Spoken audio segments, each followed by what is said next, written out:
qui a encouragé très fortement la production artistique, et la ville de référence, c'était, à l'époque, c'était Munich, c'était pas Berlin, c'est seulement à partir de 1900, oui, c'est ça, à la fin, oui, par là, 1910, que Berlin s'impose et se supplante quelque part Munich. Et puis Paris, c'était... Paris, c'est la grande métropole artistique dans le monde, hein, c'est-à-dire que le centre du monde, le centre artistique du monde, c'est Paris, hein, partout, hein, c'est-à-dire les Américains, les Espagnols, les Italiens, les Allemands, tout le monde va à Paris. D'ailleurs, une grande partie des architectes qui vont intervenir sur Strasbourg, y compris des architectes allemands, ont souvent fait un séjour à Paris, à l'école des Beaux-Arts à Paris, et ont été formés à l'école des Beaux-Arts à Paris.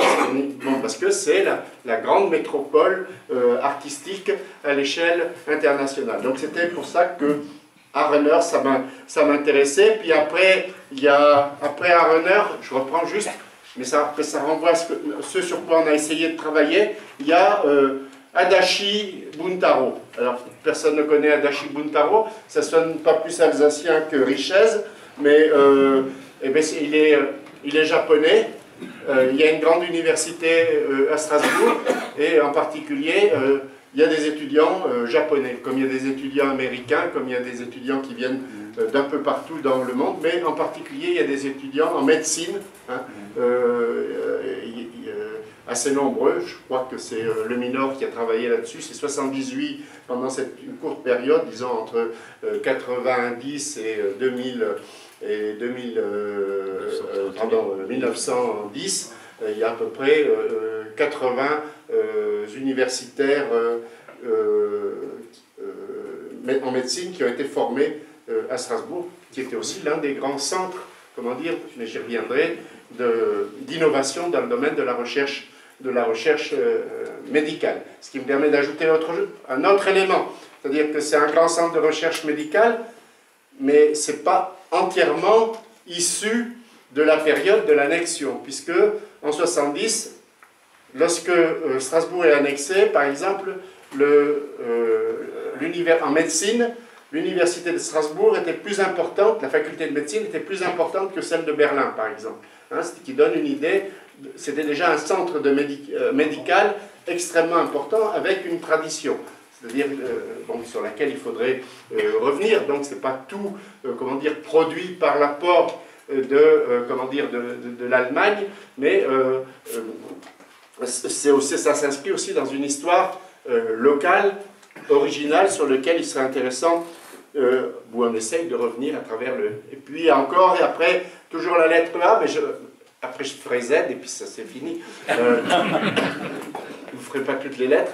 Si, parce que après, sur la première page, on a un article qui renvoie à un moment extrêmement important de l'histoire de l'Alsace, qui fait peut-être encore d'ailleurs polémique. C'est la fameuse affaire Spahn. Hein, c'est-à-dire que Martin Spahn, fils d'un haut dignitaire du Zentrum allemand, et qui est un jeune universitaire, il n'a pas 30 ans, et il est nommé à Strasbourg. Et il est nommé à Strasbourg contre l'avis de l'université strasbourgeoise et s'est imposée par les autorités, par Althoff, par les autorités académiques à Berlin, qui imposent, contrairement à tout usage dans l'université, Martin Spahn comme professeur d'histoire contemporaine. Il nomme d'ailleurs 2 professeurs d'histoire contemporaine cette année-là à Strasbourg, Martin Spahn et Friedrich Meinecke, qui va avoir une carrière extrêmement importante, puisque c'est l'une des figures centrales de l'histoire en Allemagne, et notamment avec la revue qu'il a développée. C'est la grande revue de référence. Il renouvelle profondément les conceptions de l'histoire. Il enseigne 6 ans à Strasbourg, où d'ailleurs il est très très bien implanté. Il fait construire une superbe villa qui existe, mais après il quitte Strasbourg pour Fribourg. Donc il y a ces 2 postes. Et pourquoi? Parce que l'État prussien a négocié, en particulier Althoff, a négocié avec le Vatican le fait que on nommerait des professeurs sur un critère confessionnel. Et qu'il y aurait 3 postes qui seraient affectés à des catholiques. Un poste en histoire contemporaine, un poste en philosophie et un poste en droit canonique. Et ça déchaîne immédiatement une énorme polémique, comme il y en a souvent en Allemagne dans le monde académique, mais là notamment celui qui a quelque part porté sur les fonds baptismaux la nouvelle université allemande de Strasbourg, Theodor Mommsen, qui était l'un des grands spécialistes de philologie classique, qui est une figure majeure, comment dire, de l'histoire intellectuelle de l'Allemagne, prend immédiatement position en dénonçant cette trahison, quelque part, de l'idéal de l'université allemande, puisque l'objectif, c'était de créer à Strasbourg une université, l'université idéale, hein, du point de vue de l'héritage de la Aufklärung allemand et de la façon dont ça avait été conçu par Humboldt. Je ne sais pas si j'aurai le temps d'y revenir, je renvoie à mon article dans le catalogue sur lieux et figures du savoir. Donc, puisque la règle est, l'idée centrale, c'est l'idée de la science sans présupposé. C'est-à-dire qu'il n'y a pas de présupposé religieux, il n'y a pas de présupposé, il n'y a pas de présupposé confessionnel ou idéologique. C'est seulement sur la base de ces travaux scientifiques qu'on est éligible. Alors après, on peut discuter à perte de vue, mais c'est l'un des 3 grands principes avec le Lernfreiheit et le Lehrfreiheit, liberté d'enseigner et liberté pour l'étudiant de choisir son cursus. Donc c'est un régime, comment dire, de très grande liberté. Alors après, on peut évidemment discuter à perte de vue sur la réalité, parce que là, on nommait 3 professeurs catholiques, 80% ou 90% des professeurs de l'université de Strasbourg étaient protestants. Donc, évidemment, ils n'étaient pas nommés parce qu'ils étaient protestants, mais de fait, voilà. Donc, mais ça bouleverse complètement, et c'est donc un énorme... Et c'est la remise en cause de l'indépendance de l'université par rapport à l'État, et à l'État prussien. On veut bien être nationaliste allemand et tout ce qu'on veut, en tant qu'intellectuel, mais en tant que scientifique, on est censé travailler sans présupposé idéologique ou sans présupposé confessionnel. Donc c'est une rupture majeure. Donc ça donne coloration du prix du dictionnaire. Et puis après on finit, oui, c'est déjà la lettre Z. À la lettre Z, alors on a l'Institut de zoologie là, qui est tout près. Hein. Alors l'Institut de zoologie, c'est aussi extrêmement intéressant. C'est un bâtiment qui a longtemps fait référence dans les manuels d'architecture universitaire. Hein, on publie en Allemagne d'énormes manuels de modèles d'instituts de recherche, et l'Institut de zoologie de Strasbourg est au nombre de c'est Otto Wart qui le construit. C'est un bâtiment qui est superbe, je sais pas si il y en a peut-être qui sont familiers de ce bâtiment, et qui a comme caractéristique, et là on voit aussi la complexité de la question, il intègre, et ça va être aussi l'une des originalités de l'université strasbourgeoise, puisqu'il intègre le musée dans la structure de recherche et d'enseignement. C'est-à-dire que le musée est conçu entièrement comme un outil pédagogique intégré au quotidien dans la vie de l'université. J'y reviendrai tout à l'heure, puisque c'est vrai au musée zoologique, c'est vrai au palais universitaire, puisque le palais universitaire, ça se voit peut-être plus tellement, mais il a été aussi conçu comme un musée. Alors on l'a fait ressortir. Ça, c'est une excellente initiative. On a ressorti les moulages dans lesquels on se battait en mai 68, qui étaient dans les caves l'entresol du palais universitaire, mais il occupait les 2 tiers, ou presque, les 2 tiers du premier étage du palais universitaire. Hein, toutes les grandes salles qui étaient derrière, toute l'aile vers l'allée de la Robertso était occupée par le musée de Michaelis pour les moulages. Hein. on apprenait aussi l'archéologie, pas seulement l'histoire de l'Antiquité classique, aussi à travers et en travaillant sur les modèles et donc sur ces copies magistrales d'œuvres de l'Antiquité romaine et de l'Antiquité grecque.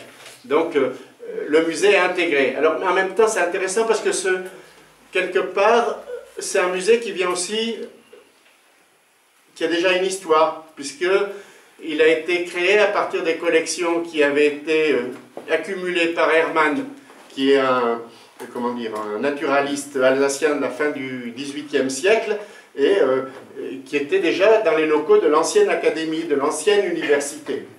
C'est juste, on perpétue aussi quelque chose qui était en usage dans le cadre de la vieille université de Strasbourg. D'ailleurs, ce musée avait été créé pas à partir des collections de Hermann, mais par son beau-fils, qui était Hammer, qui était un naturaliste, et qui était un naturaliste allemand, qui a fait toute sa carrière au début du XIXe siècle à Strasbourg, qui a développé. Donc on voit que les coupures qu'on veut avant 70, après 70, avec l'Allemagne, eh bien, il y avait une vraie proximité intellectuelle de cette ancienne université de Strasbourg avec l'Allemagne. D'ailleurs, puisque ça, on ne le voit nulle part, mais il y a environ un quart de l'ancien corps professoral de la vieille université de Strasbourg qui reste après 70, qui continue sa carrière. Alors évidemment les chiffres ils sont en partie en trompe-l'œil parce qu'une partie sont des théologiens, donc des théologiens luthériens et qui effectivement presque de façon consubstantielle, sont amenés à être formés ou sont proches de l'Allemagne. Mais ce n'est pas seulement des théologiens, on peut citer, puisque même Bergman, par exemple, qui est une figure tout à fait intéressante, c'est le légataire de Proudhon, eh bien, qui est un spécialiste ou l'un des pionniers de la littérature comparée. Eh bien, il reste après 70. C'est vrai aussi Heitz, qui est un grand spécialiste d'Aristote, qui est l'un des premiers à travailler et à établir les textes dans des termes modernes, disons les textes d'Aristote, eh bien il reste aussi, il appartient à la grande famille des imprimeurs, Heitz, et d'ailleurs il a en 81 ou 82, il est recteur de l'université. On pourrait encore citer dans d'autres, en médecine, il y a aussi des médecins qui restent, etc. Donc, c'est juste pour le Z, zoologie, je vous épargne Zislin, que tout le monde connaît, et